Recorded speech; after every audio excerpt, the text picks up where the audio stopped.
Hello students, welcome to WB education. কেমন আছো তোমরা? আশা করি তোমরা সবাই খুব ভালো আছো। আজকের এই ভিডিওতে আমি ক্লাস 8-এর যে বাংলা টেক্সট বই আছে সেখানে সুনীতি কুমার চট্টোপাধ্যায়ের লেখা এই যে পথ চলতি গল্পটা আছে তার উপরে তোমাদের অনুশীলনীতে যা যা প্রশ্ন উত্তর দেওয়া আছে সমস্ত কিন্তু এই ভিডিওতে আমি সম্পূর্ণ আলোচনা করতে চলেছি। উইথাউট স্কিপ করে শেষ পর্যন্ত কিন্তু ভিডিওটা দেখতে থাকো। তো দেখো স্টুডেন্টস, প্রথমেই একের দাগে আছে সুনীতি কুমার চট্টোপাধ্যায়ের আত্মজীবনীর নাম কি।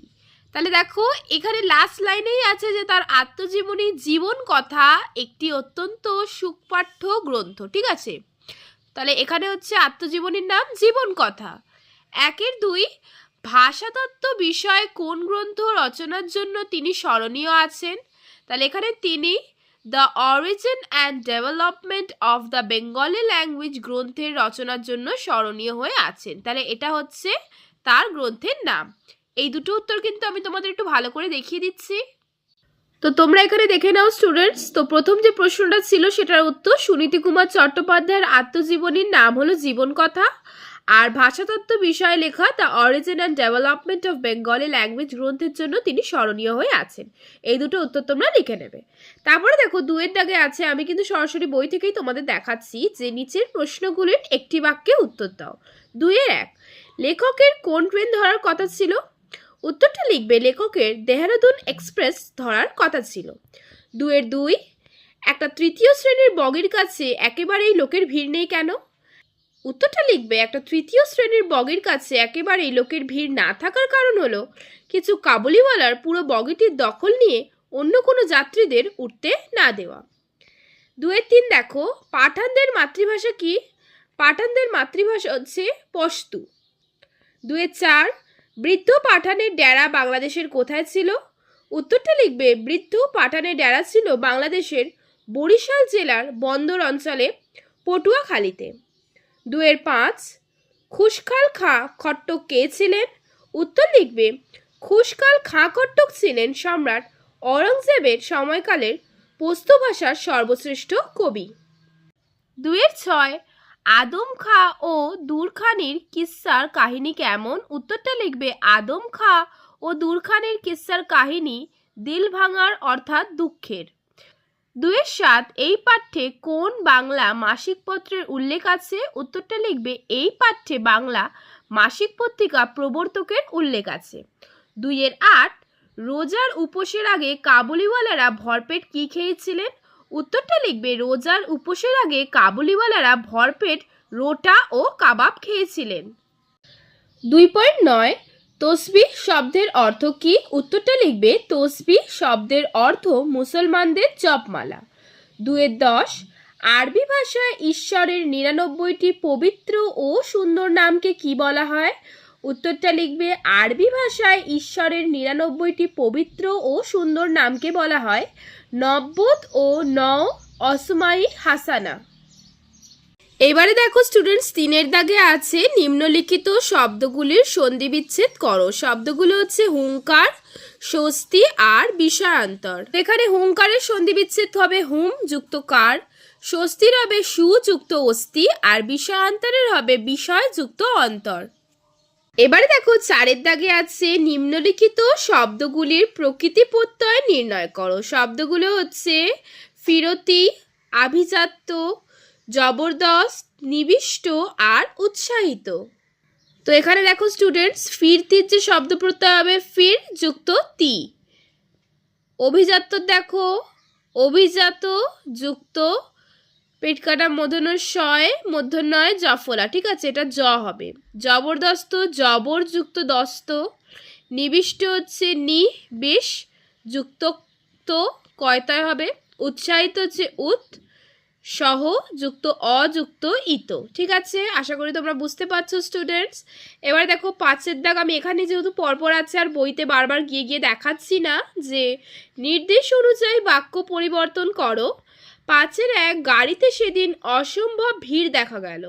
এটাকে না সূচক বাক্যে পরিবর্তন করতে বলা হয়েছে। তাহলে তোমরা লিখবে গাড়িতে সেদিন কম ভিড় দেখা গেল না। 5-2 কাবুলিওয়ালা পাঠানদের মাতৃভাষা পশতুর সম্মান তখন ছিল না।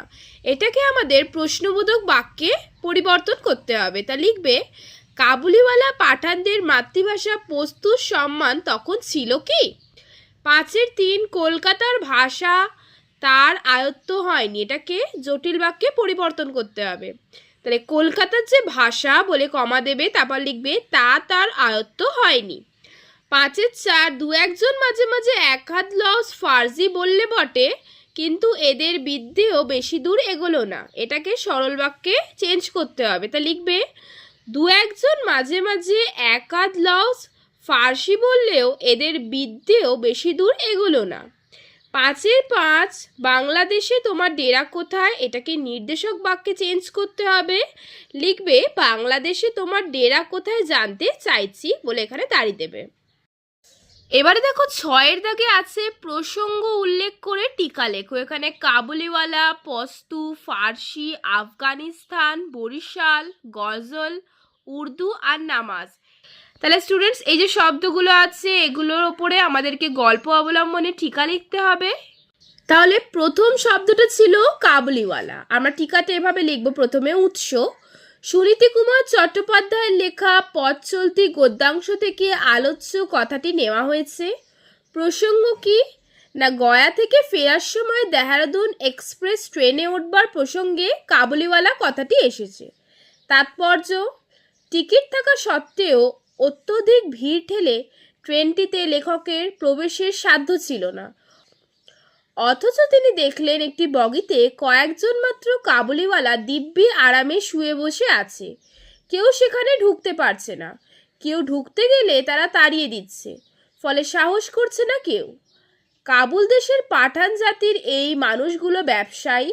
তারা সুদের কারবার সহ এদেশে নানা রকম শুকনো ফল ও মশলার ব্যবসা করত। এদের মধ্যে ব্যবসায়ী মানসিকতার সঙ্গে বরাবরই একটি শিশুসুলভ লক্ষণ দেখা যায়। এবার দেখো নেক্সট শব্দ হচ্ছে পশতু। পশতুর উৎস কি? ভাষাচার্য সুনীতি কুমার চট্টোপাধ্যায়ের লেখা পথ চলতি গদ্যাংশ থেকে পশতু শব্দটি নেওয়া হয়েছে। প্রসঙ্গ হচ্ছে কাবুলিওয়ালা পাঠানদের মাতৃভাষা ও তার সম্মান প্রসঙ্গে পশতু কথাটির ব্যবহার হয়েছে। তাৎপর্য কি? পশতু মানে পশত ভাষা, আফগানিস্তানের লোকভাষা। এটি মূলত পাঠান জাতির কথ্য ভাষা। গয়া থেকে ফেরার সময় লেখক লক্ষ্য করেন ট্রেনের একটি কামরা কয়েকজন কাবুলিওয়ালা দখল করে রেখেছে। তারা পশতু ভাষায় কথোপকথন করছিলেন। লেখক বলেছেন, এই ভাষায় তেমন সম্মান না থাকায় পশতু ভাষায় তেমন সাহিত্যিক নিদর্শন ছিল না। তবে পাঠ্যাংশে পশতু ভাষার বিখ্যাত কবি খুশখাল খা খট্টক এবং আদম খান দুরখানের প্রেমের প্রসঙ্গটি এসেছে। নেক্সট শব্দটা হচ্ছে ফরাসি বা ফার্সি। উৎস হচ্ছে সুনীতি কুমার চট্টোপাধ্যায়ের লেখা পথ চলতি গদ্যাংশে ফার্সি শব্দটি ব্যবহৃত হয়েছে। প্রসঙ্গ হচ্ছে ট্রেনের কামরা অধিকার করে থাকা কাবুলিওয়ালাদের সঙ্গে আলাপ জমানোর অভিপ্রায় প্রসঙ্গে ফার্সি লেখক ফার্সি ভাষার ব্যবহার করেছেন। তাৎপর্য হচ্ছে আমরা এই প্রসঙ্গে জানতে পারি যে ফার্সি মূলত পারস্য উপসাগরীয় পাঠান জাতির ভাষা। অবশ্যই ভাষা শিক্ষিত লোকের ভাষা, বিশেষত আফগানিস্তানের শিক্ষিত উচ্চ ভদ্র সমাজের লোকেরা এই ভাষা ব্যবহার করে। ফার্সি সেখানকার সরকারি ভাষাও বটে। নেক্সট হচ্ছে দেখো আফগানিস্তান। আফগানিস্তানের উৎস ওই সেম সুনীতি কুমার চট্টোপাধ্যায়ের পথ চলতি গদ্যাংশ থেকে আফগানিস্তান শব্দটি গৃহীত হয়েছে। এটার প্রসঙ্গ দেখো, ফার্সি ভাষা ও কাবুলিওয়ালাদের ভাষা পশতুর সম্পর্কে আলোচনা প্রসঙ্গে আফগানিস্তান কথাটি এসেছে। আর এটা তাৎপর্য কি না, আফগানিস্তান মধ্য এশিয়ার পর্বত সংকুল দেশ। এই দেশের তাপমাত্রা 5 ডিগ্রি থেকে 55 ডিগ্রি পর্যন্ত ওঠানামা করে। দেশটির আয়তন 6,52,090 বর্গ কিলোমিটার। রাজধানী কাবুল। এখানকার মানুষের প্রধান জীবিকা কৃষি। প্রাকৃতিক গ্যাস, কয়লা, লবণ, তামা এখানকার প্রধান খনিজ সম্পদ। টাটকা ফল, শুকনো অখরোট, বাদাম, পেস্তা, কার্পেট আফগানিস্তানের প্রধান রপ্তানি দ্রব্য।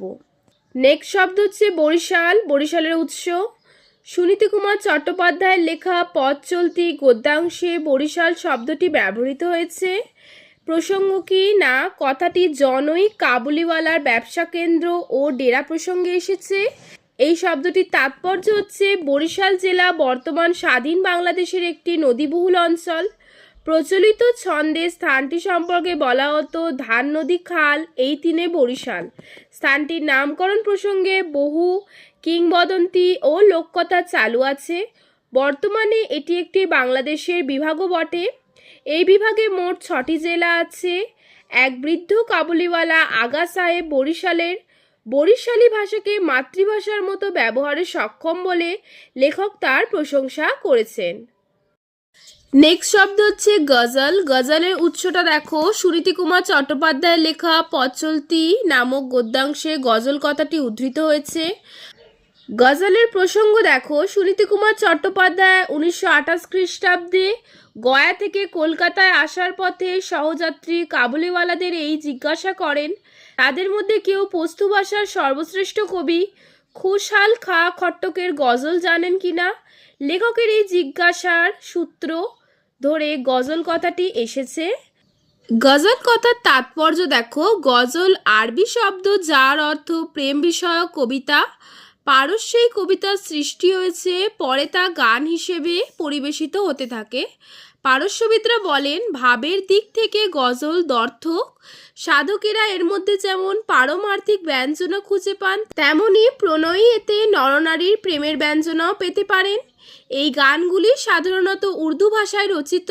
এতে রাগের আভাস মিললেও একে ঠিক মার্গ সঙ্গীতের পর্যায়ভুক্ত করা হয় না।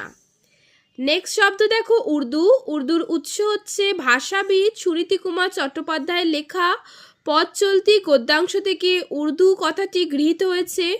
প্রসঙ্গ হচ্ছে লেখকদের ট্রেনের 3য় শ্রেণীতে কাবুলিওয়ালাদের সঙ্গে চলার পথে উর্দু বিষয়টি এসেছে। তাহলে উর্দুর তাৎপর্য কি? উর্দু একটি ভাষা, এতে আরবি ও ফার্সি শব্দের বাহুল্য রয়েছে। ভাষাটি হিন্দির কাছাকাছি হলেও বর্তমানে সম্পূর্ণ পৃথক রূপ নিয়েছে। বর্তমানে ফার্সি অক্ষরে উর্দু ভাষা লেখা হয়। লেখক তার সামনে বসা 2 পাঠানের কথোপকথনের সূত্রে পস্তু ভাষার প্রসঙ্গ ধরে উর্দু ভাষার ব্যাপারে কিছু কথা বলেছেন। তার মতে উর্দুতে আরবি ফার্সি শব্দ আছে বলে তার পক্ষে সহজে তা বোঝা সম্ভব হয়েছে। আর তাতে তিনি বুঝেছেন বলছে যে লোকটি অর্থাৎ লেখক বিদ্বান ও বুদ্ধিমান। নেক্সট শব্দ হচ্ছে নামাজ। নামাজের উৎস হচ্ছে সুনীতি কুমার চট্টোপাধ্যায়ের লেখা পথ চলতি গদ্যাংশ থেকে নামাজ কথাটি নেওয়া হয়েছে। নামাজের প্রসঙ্গ হচ্ছে এখানে পাঠান মুসলমানদের গাড়ির মধ্যে আল্লাহর উপাসনা প্রসঙ্গে লেখক কথাটি বলেছেন। তাৎপর্য, নামাজ হলো মুসলমানদের কোরআন বিধিত ঈশ্বরোপাসনা। ধর্মপ্রাণ মুসলমানরা সূর্যোদয় থেকে সূর্যাস্ত পর্যন্ত মোট 5 বার নামাজ পড়েন। 5 বেলার এই নামাজকে ফজর, জোহর, আসর, মাগরিব ও এশার নামাজ বলে। নামাজের এই বিভাগকে আবার রাকাত হিসেবে ভাগ করা হয়। এই সময় অন্তর 4 বার রাকাত পড়তে হয়। পাঠ্যাংশে ভোরবেলায় উঠে অনেকে যে নামাজ পড়ছিল তা হলো ফজরের নামাজ।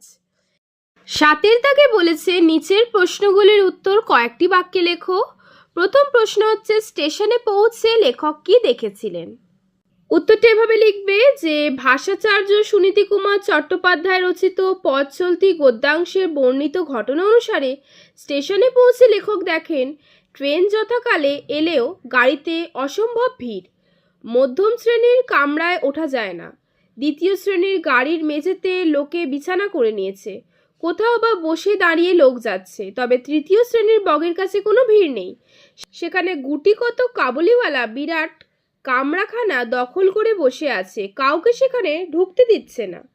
তাদের হুঙ্কারে সবাই তটস্থ। রেলের কর্মচারী বা পুলিশও তাদের ত্রিসীমানাতে ঘেঁষছে না। নেক্সট কোয়েশ্চেন হচ্ছে 2-4টি ফার্সি কথা বলতে পারার ক্ষমতা লেখককে কীরকম সাহস দিয়েছিল। উত্তরটা লিখবে পথ চলতি গদ্যাংশ থেকে আমরা জানতে পারি 2-4টি ফার্সি বলতে পারার ক্ষমতা লেখককে কাবুলিওয়ালাদের দখল নেওয়া কামরায় উঠবার সাহস দিয়েছিল।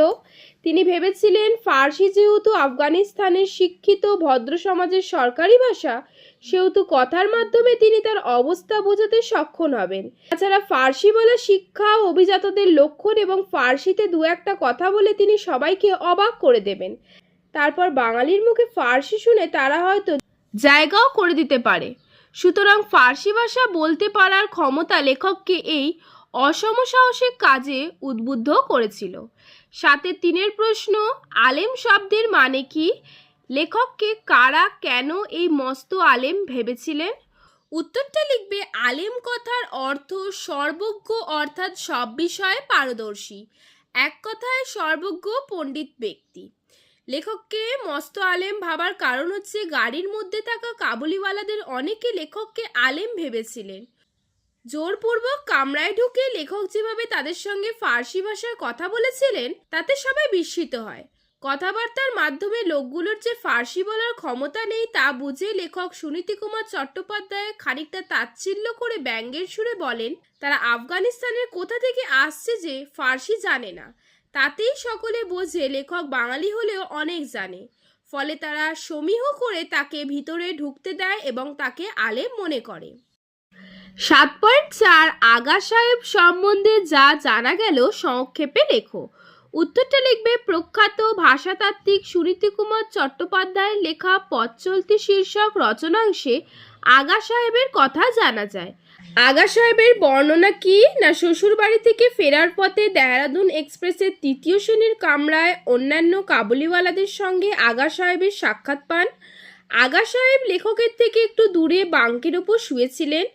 লেখককে দেখে তিনি জানতে চাইলেন যে তিনি বাংলাদেশ থেকে এসেছেন কিনা। লেখক তার কাছে জানতে পারলেন বৃদ্ধ পাঠান আগা সাহেব বাংলাদেশের লোক। সাহেব পূর্ববঙ্গের পটুয়াখালী অঞ্চলে ব্যবসা করেন, সেখানে শীতবস্ত্র আর হিং বিক্রি করেন আর চাষিদের টাকা ধার দেন। তিনি বরিশালের ভাষা তার মাতৃভাষার মতোই বলতে পারেন, কিন্তু কলকাতার ভাষা তার আয়ত্ত হয়নি। 7.5 লেখকের সামনের বেঞ্চির 2 পাঠান সহযাত্রী নিজেদের মধ্যে যে আলোচনা করছিল তা নিজের ভাষায় লেখক কিভাবে সেই কথার অর্থ বুঝতে পারলেন? অ্যান্সারটা লিখবে লেখকের সামনের বেঞ্চিতে বসা 2 পাঠান সহযাত্রী নিজেদের মধ্যে তার সম্পর্কে পস্তু ভাষায় আলোচনা করছিলেন। তাদের বক্তব্যের বিষয় ছিল লেখকের পাণ্ডিত্য ও জ্ঞান। তারা বলেছিলেন এই বাবু তাদের অনেক খবর জানেন। শুধু তাই নয়, ইংরেজের লেখা সব বই পড়ার সঙ্গে সঙ্গে ইনি ফার্সিও পড়েন। লোকটি ভারী বিদ্বান ও বুদ্ধিমান। লেখকের ভাষা বোঝার ক্ষমতা কি না, লেখক উর্দু জানতেন।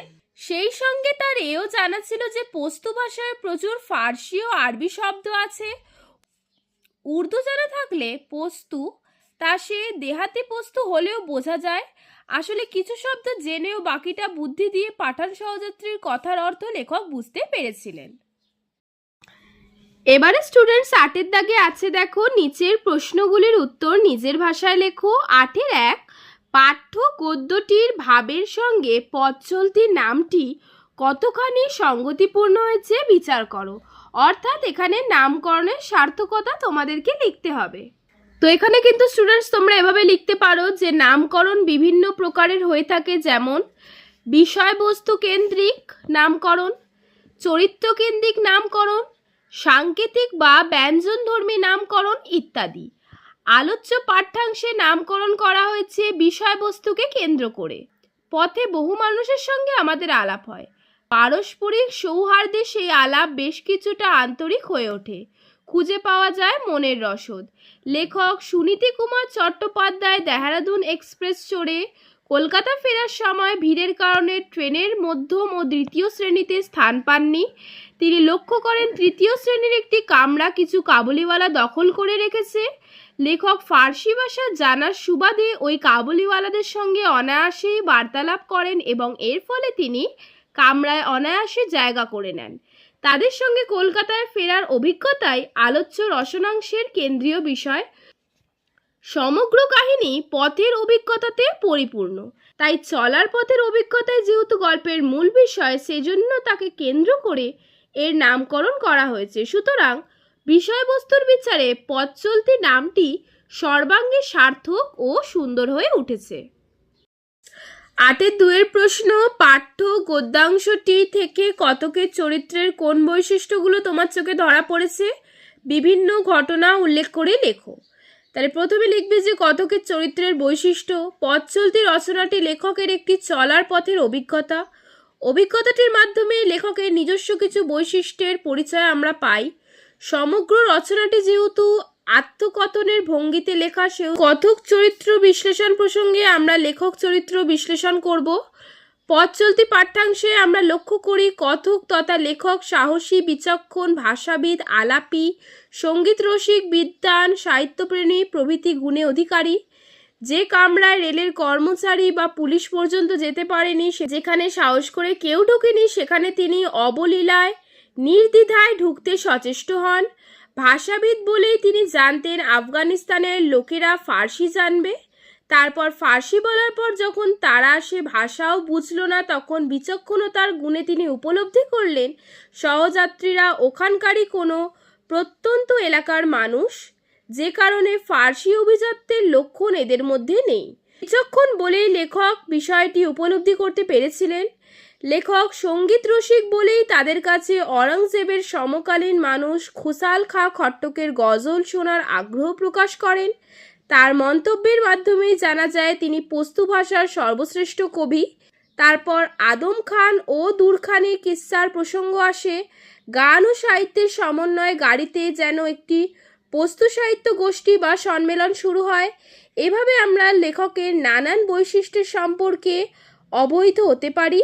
সেই সঙ্গে উপলব্ধি করা যায় লেখক বাস্তববোধ সম্পন্ন, কারণ তিনি জানেন গাড়ির এই সঙ্গ সুখলাভ কেবল ওই একটিমাত্র রাত্রির জন্যই, পরে কখনো তাদের মধ্যে আবার সাক্ষাৎ নাও হতে পারে। তাই লেখক সমগ্র অভিজ্ঞতাটি সহজ সরল কৌতূহলোদ্দীপক ভাষায় নাটকীয় ভঙ্গিতে অগণিত পাঠকদের জন্য রচনা করে গিয়েছেন। অবশ্যই রচনায় লেখকের অন্যান্য গুণের সঙ্গে তিনি যে একজন সার্থক রসগ্রাহী গদ্যকার সেটাটিও প্রকাশিত হয়েছে। 8-3 প্রশ্ন, কতকের সঙ্গে কাবুলিওয়ালাদের প্রারম্ভিক কথোপকথনটি সংক্ষেপে বিবৃত করো। উত্তরটা লিখবে পথ চলতি গদ্যাংশে লেখক সুনীতি কুমার চট্টোপাধ্যায় দেহরাদুন এক্সপ্রেসে গয়া থেকে কলকাতা ফেরার কাহিনী বর্ণনা করেছেন।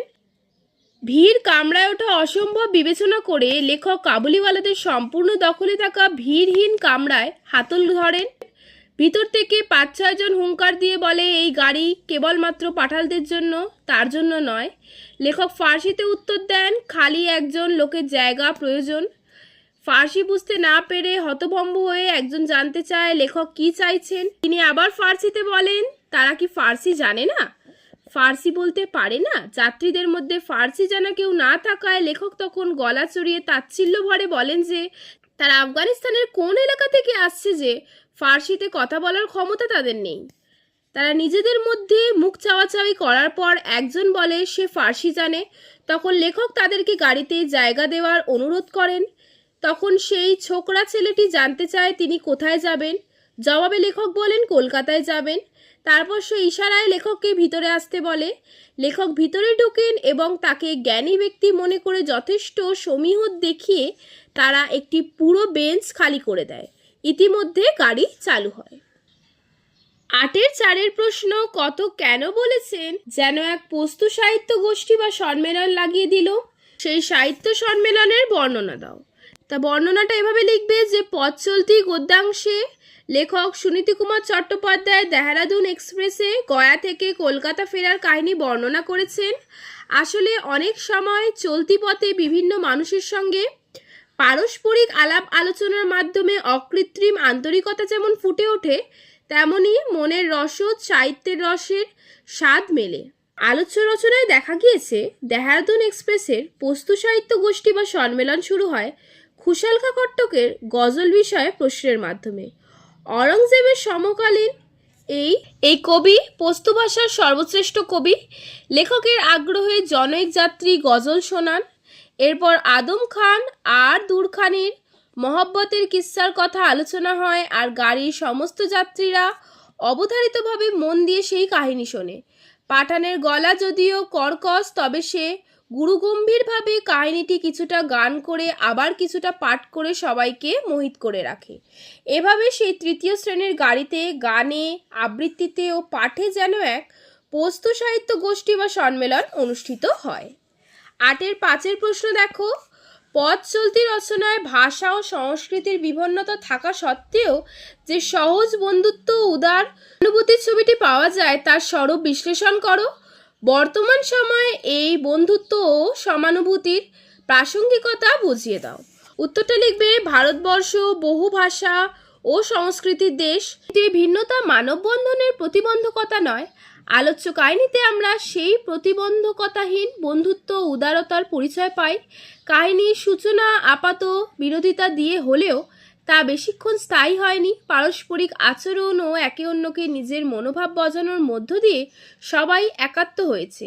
দুর্ধর্ষ পাঠানরা লেখককে মস্ত আলেম অর্থাৎ বিদ্বান ও বুদ্ধিমান ভেবে স্নেহ করেছেন। তারপর সবাই পরস্পরের বিষয়ে জ্ঞাত হয়েছে, সারা রাত ধরে একসঙ্গে ঘুমিয়েছে। আবার সকাল হলে পটুয়াখালীর বৃদ্ধ আগা সাহেব স্বাভাবিক ভদ্রতা প্রণোদিত হয়ে লেখককে জিজ্ঞাসা করেছেন তার ঘুম হয়েছিল কিনা, অর্থাৎ সবাই ভদ্রতা দেখিয়েছে।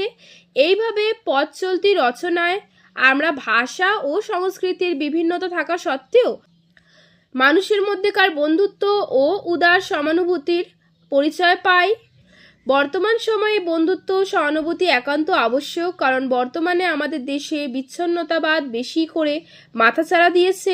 ভাষাকেন্দ্রিক স্বাতন্ত্র্যের দাবি উঠেছে। ধর্ম ও সংস্কৃতির ভিন্নতা মানুষকে মানবিক বোধে উদ্বুদ্ধ করছে না, বরং সংকীর্ণতাকে উগ্র করে তুলছে। এই সংকীর্ণতা ও বিচ্ছিন্নতা থেকে মানুষকে মুক্ত করতে পারে কেবল উদারতা, বন্ধুত্ব ও সহানুভূতি। তাহলেই সমাজে ও দেশের শান্তি ও প্রীতিভাব বজায় রাখা সম্ভব হবে। শুধু তাই নয়, আন্তর্জাতিক ক্ষেত্রেও বিচ্ছিন্নতাবাদী অশুভ শক্তির অমানবিক চেষ্টা মানুষের উদারতা, বন্ধুত্ব ও সহানুভূতির জাগরণে পিছু হটতে বাধ্য হয়। কোশ্চেন নাম্বার 9 দেখো, রেল ভ্রমণের সময় অচেনা মানুষের সঙ্গে তোমার বন্ধুত্বের অভিজ্ঞতা নিয়ে একটি রম্য রচনা লেখো। তোমার লেখাটির সঙ্গে প্রাসঙ্গিক ছবি আঁকো। এটা লিখবে যে রেল ভ্রমণের সময় বন্ধুত্বের অভিজ্ঞতা। এবছরে পুজোর ছুটিতে বাবার সঙ্গে মালদা যাচ্ছি, কোনো জরুরি কাজে নয়, এমনি একটু ঘুরে আসা। টিকিট কেটে নিজেদের রিজার্ভ করা সিটে বসে আছি। হঠাৎ কোথা থেকে দুজন লোক কামরায় উঠে এদিক ওদিক ঘোরাফেরা করতে লাগলো। সবাই হকচকিয়ে গেলাম। অবশেষে তারা নিশ্চিন্তে কামরার বাথরুমের সামনে গিয়ে দাঁড়ালো। গায়ের পোশাকে কোনো সাহেবিয়ানা নেই, ব্যাপারটি বোঝা গেল না। সাজগোজ সাধারণ, তবে চোখ দুটি সদা সতর্ক। একটু পরে ট্রেন ছাড়লো। তারা ভিতরে এলো। মুখে রবীন্দ্রনাথের কবিতা বীর পুরুষ বলছে। নিজেদের ইচ্ছা মতো শব্দ জুড়ে ছন্দ রাখছে, বোঝা গেল। এক স্থানে এমন ভুল করলো, আমি মুখে উচ্চারণ করে ফেললাম। তারা শুনে আমার দিকে কটমটিয়ে তাকালো।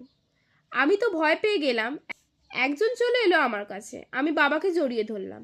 কাছে এসে বলল, আমি জানি তুমি আবৃত্তি করো, সুন্দর গলা তোমার থেকে শুধরে নিতে ইচ্ছে করছিল বলেই না ভুল বলে যাচ্ছিলাম। আচ্ছা, তুমি অন্য একটা কবিতা শোনাও না। আমি রবীন্দ্রনাথ ঠাকুরের লুকোচুরি শোনালাম। তারপর আরও 3-4টি আবৃত্তি করলাম। অন্য লোকটিও কাছে এসে দাঁড়ালো। আরও যাত্রীরাও শুনল। সবাই তখন আমার দিকে তাকিয়ে। হঠাৎ দেখা গেল দরজা দিয়ে একটি লোক চলন্ত গাড়ি থেকে লাফ মারতে চাইছে। আমি তার দিকে তাকাতেই লোক দুটি তাকে ধরে ফেলল। বলল, চললে কোথায় বাছাধন, চুপ করে বসো, সামনেই নামবি। পরের স্টেশনে তারা নেমে গেল। যাওয়ার সময় তারা আমাকে বলল, আমরা সিআইডি। লোকটিকে ধরতেই ছদ্মবেশ নিয়েছিলাম।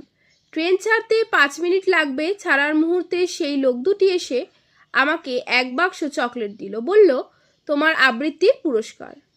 স্টুডেন্টস, ছবিটা কিন্তু আমি তোমাদেরকে স্ক্রিনে দিয়ে দিয়েছি। তো তোমরা চাইলে এই ছবিটাও আঁকতে পারো, অথবা নিজে থেকে একটা গল্প বানিয়ে লিখে সেটার উপরেও কিন্তু ছবি আঁকতে পারো। তো এখানেই কিন্তু আমাদের অনুশীলনী শেষ হলো। আশা করি ভিডিওটা বুঝতে কোনো অসুবিধা হয়নি। তোমাদের অনেকেরই কিন্তু হাতের লেখা বুঝতে অসুবিধা হয়, সেই জন্য কিন্তু আমি ডিরেক্ট তোমাদের বই থেকেই উত্তরটা দেখিয়ে দিয়েছি, যাতে তোমাদের কোনো অসুবিধা না হয়। তাও যদি কোনো জায়গায় কোনো কিছু বুঝতে অসুবিধা হয়, আমায় কিন্তু কমেন্টে জানাতে ভুলবে না। ভিডিওটা ভালো লাগলে লাইক করবে, চ্যানেলটাকে সাবস্ক্রাইব করার সাথে সাথে বেল নোটিফিকেশনটাকে কিন্তু অলে প্রেস করতে ভুলো না। যাতে আমি যে কোনো ভিডিও আপলোড করি সবার প্রথমে নোটিফিকেশান তোমাদের কাছে যায়। ভিডিওটা যতটা পারবে বন্ধুবান্ধবদের শেয়ার করবে, আর তোমাদের জন্য আর কী কী বিষয়ে আমি ভিডিও বানাবো সেটাও একটু কমেন্টে জানিও। থ্যাংক ইউ চ্যানেলে ভিজিট করার জন্য।